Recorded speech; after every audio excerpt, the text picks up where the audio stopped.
Pemirsa, sejalan dengan vaksin COVID-19 yang tiba secara bertahap, pemerintah terus menggencarkan program vaksinasi agar masyarakat menerima setidaknya dosis pertama.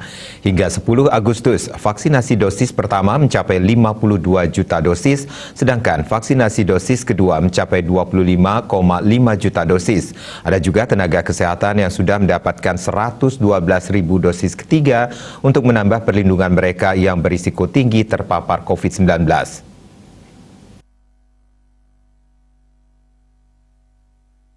Dr. Siti Nadia Tarmizi, juru bicara vaksinasi COVID-19 Kemenkes RI, dikutip dari rilis KPCPEN menyampaikan antusiasme masyarakat yang tinggi sementara vaksin yang datang secara bertahap dan membutuhkan proses lanjutan sebelum didistribusikan kepada masyarakat menjadi salah satu hal yang membuat alokasi penyuntikan dosis pertama dan kedua sedikit kurang tepat waktu.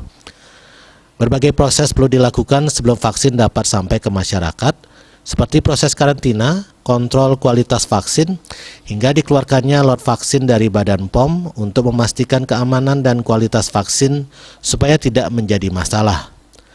Pemerintah daerah khususnya perlu berhitung secara cermat untuk mengalokasikan vaksin untuk dosis 1 dan dosis 2. Dr. Nadia berpesan bahwa mekanisme alokasi vaksinasi ini perlu dilihat dan diperhitungkan secara jeli, mengingat vaksin diterima secara bertahap. Indonesia akan terus menerima suplai vaksin dari produsen hingga memenuhi kebutuhan 426 juta dosis vaksin. Namun hal yang perlu diingat, vaksin tersebut tidak diterima dalam satu waktu sekaligus. Masyarakat diimbau tidak perlu khawatir apabila saat ini sedikit terlambat menerima vaksinasi dosis kedua.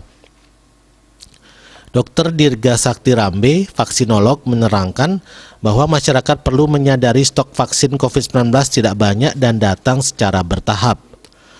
Kondisi inilah yang membuat pemerintah memprioritaskan vaksinasi dosis pertama terlebih dahulu.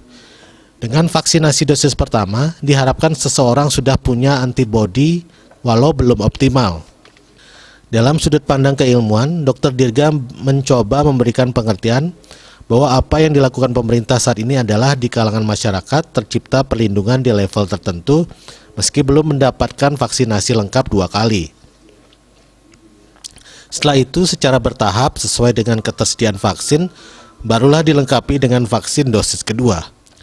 Tentunya ini berpengaruh terhadap proteksi yang ditimbulkan antibodi tubuh karena seseorang akan terlindungi secara menyeluruh ketika sudah lengkap mendapatkan vaksinasi.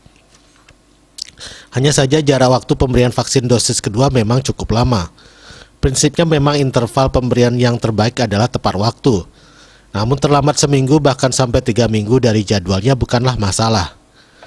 Kendati begitu, Dr. Dirga dan dokter lainnya tentu bukan mengedukasi seseorang untuk menunda vaksinasi dosis kedua, karena ia yakin pemberian dosis vaksin yang terbaik adalah tepat waktu.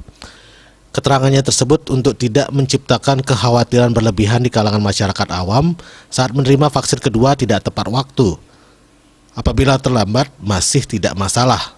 Pada prinsipnya, jika saat vaksin sudah ada, masyarakat diharapkan segera melengkapinya. Agung Darmada, Bali Pos melaporkan.